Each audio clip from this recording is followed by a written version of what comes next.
इस करोड़ देवी देवता बेलपत्री के पेड़ के नीचे सोमवार के दिन, कोई रविवार के दिन, कोई मंगलवार, कोई बुधवार, कोई गुरुवार, कोई शुक्रवार, कोई शनिवार के दिन बेलपत्री के नीचे आकर 33 करोड़ देवी देवता हो तप करते हैं, साधना करते हैं। बेलपत्री के पेड़ का बड़ा प्रमाण है। एक बेलपत्री ऐसी होती है जो कि शंकर पर अगर चढ़ी हुई है तो वापिस उतार कर धोकर फिर शिव को चढ़ा सकते। किसी व्यक्ति से कोई काम करवाना है, वो काम नहीं कर रहा, कोई फाइल आगे नहीं बढ़ रही है, कोई कार्य अटक रहा है।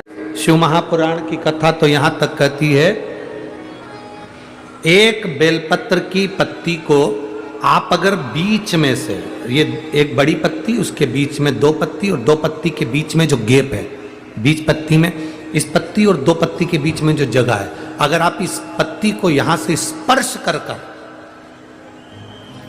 इस पत्ती को यहां से स्पर्श कर कर शंकर भगवान के शिवलिंग पर अगर आप श्री शिवाय नमस्तुभ्यम कहकर, पंचाक्षर मंत्र नमः शिवाय कहकर, षडाक्षर मंत्र ओम नमः शिवाय कहकर यदि शंकर के शिवलिंग पर समर्पित करते हो तो वो 108 बेलपत्र का काम कर जाती है। पकड़ने का स्थान देखिए,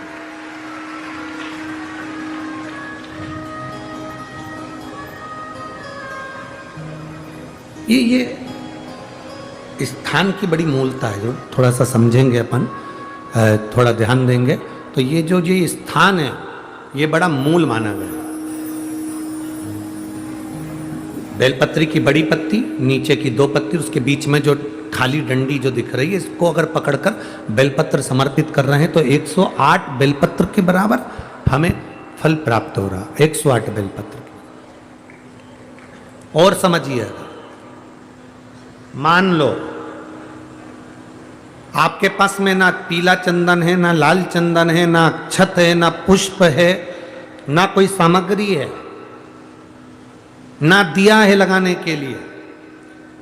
शंकर जी के मंदिर में लोटा भर के जल लेकर गए हो, आज तुम्हारे पास में हो सकता है जल भी नहीं है, लोटा भी नहीं है, तो जिस शंकर जी का दर्शन करने गए हो उन्हीं की बेलपत्र को उठाओ और बेलपत्र को उठाने के बाद पहले अपने हथेली पर रखो, अपना हाथ रखकर बाबा से प्रार्थना कर कर बेलपत्री की मध्य पत्री, आगे वाली पत्ती को पकड़कर अगर वो बेलपत्र हम शिव जी को समर्पित करते हैं तो हमारा पीला चंदन, लाल चंदन, दिया सब बाबा को समर्पित हो जाता है उस बेलपत्री में। एक बेलपत्री का सुख हमारे जीवन का एक आनंद दे देता है। हम तो यहां तक कहेंगे, अगर कभी जिंदगी में तुम्हें लगे कि गुरुजी मेरा पैसा फंस गया, नहीं मिल रहा है, या मेरा पैसा अटक गया, नहीं मिल रहा है, या मेरा घर में धन नहीं है, बहुत तकलीफ की जिंदगी चल रही है, आप ये बेलपत्री का जो 2 पत्ती है ना, ये 2 पत्ती इस जगह से पकड़कर, आपको लग रहा है कि पैसा नहीं है, काम बहुत बड़ा अड़ा है, बेटे की शादी, बेटी की शादी, या मकान या दुकान, कोई काम अड़ गया, ये 2 बेलपत्री की पत्तियों को पकड़कर अपनी कामना कर कर शिव जी को समर्पित करो और 1 लोटा जल बाबा को चढ़ाना प्रारंभ करो। 20 से 22 दिन इंतजार करना, मेरा बाबा हाथ पकड़कर कुबेर भंडारी भंडार जरूर भरेगा। श्री शिवाय नमः। इस भारत की भूमि पर, इस मृत्यु लोक में, पूरे विश्व में ऐसे कई घर हैं जिनके घर में गुजारा करने के भी आफत है, पहनने के कपड़े नहीं, किसी के यहां पर भोजन नहीं, किसी के यहां जमीन नहीं, किसी के यहां दुकान नहीं, कोई पूरी जिंदगी किराए के मकान में निकाल देता है। नहीं है। मेरा एक निवेदन है, इस कथा को जितने छत्रपति संभाजी नगर के श्रोता भाई बहन श्रवण कर रहे हैं उनसे निवेदन करूंगा, आप हाथ का ठेला लगा रहे हो, सब्जी का ठेला लगा रहे हो, फल का ठेला लगा रहे हो, धक्के की जिंदगी जी रहे हो, दरवाजे पर बैठे हो, कहीं ना कहीं तुम दास्य भाव की जिंदगी जी रहे हो, तकलीफ में जिंदगी जी रहे हो, बहुत दुख की जिंदगी जी रहे हो, बहुत कष्ट की जिंदगी जी रहे हो, उनसे केवल निवेदन करूंगा, 3 महीने 2 जगह पर जल चढ़ाना प्रारंभ कर दीजिए, केवल 3 महीने। एक शंकर भगवान के शिवलिंग पर, दूसरा बेलपत्री के पेड़ के नीचे। 2 जगह पर जल चढ़ाना 3 महीने लगातार चालू कर दो, बाबा तुम्हारा हाथ पकड़कर तुम्हें उन्नति की सीढ़ी पर चढ़ा देगा। हमें कोई चमत्कार करना नहीं आता, और ना हम कोई तंत्र विद्या या मंत्र विद्या जानते हैं, ना हमारे पास में बेल है, ना हमारे पास में भभूति है। हमारे पास में तो केवल शिव का नाम है। आप श्री शिवाय नमस्तुभ्यम बोलो, ओम नमः शिवाय बोलो, नमः शिवाय बोलो, चाहे महामृत्युंजय मंत्र बोलो, उसका स्मरण करते करते भगवान शंकर के शिवलिंग पर जल, और उसी पात्र में जो जल तुमने शंकर जी को चढ़ाया है उसमें से बचा हुआ थोड़ा सा जल बेलपत्री के पेड़ के नीचे चढ़ाना प्रारंभ कर दो। अलग से बेलपत्री के पेड़ के नीचे चढ़ाने के लिए अलग से लोटा भर के जल जरूरत नहीं पड़ेगी। जो तुमने शिव जी को जल चढ़ाया,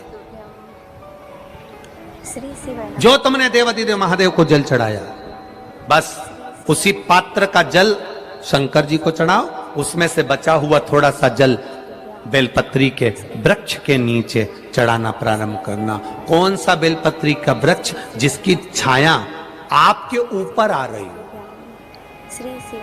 शिव महापुराण बड़ी सुंदर बात कहता है, ध्यान दीजिएगा। जिस बेलपत्री का पौधा तुम्हारे सिर का, और ये दोनों हाथ ऊपर कर लो, अपन खड़े हुए और खड़े होकर दोनों हाथ ऊपर करे, इतना बड़ा बेलपत्री का पौधा है, उस बेलपत्री के पौधे की पत्ती को कभी तोड़कर शंकर जी को नहीं चढ़ाना चाहिए। ध्यान रखना। कितना बड़ा पौधा?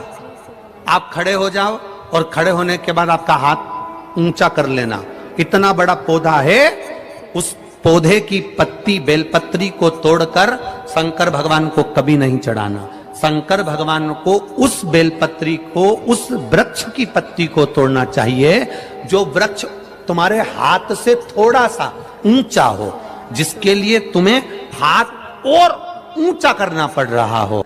जैसे एक बच्चा अपनी मां की गोद में बैठने के लिए दोनों हाथों से उचकता है, आवाज लगाता है, उचकता है, आवाज लगाता है, हाथ ऊपर करता है, तो मां उस बच्चे को गोदी में ले लेती है। उसी तरह उस बेलपत्री के वृक्ष की पत्ती तोड़ना चाहिए जिसने थोड़ी उन्नति कर ली हो, जो थोड़ा ऊंचा हो गया हो। तुम उसको पाने का प्रयास करो तो भगवान भी तुम्हें अपनी गोदी में ले ले। ऐसे वृक्ष की पत्ती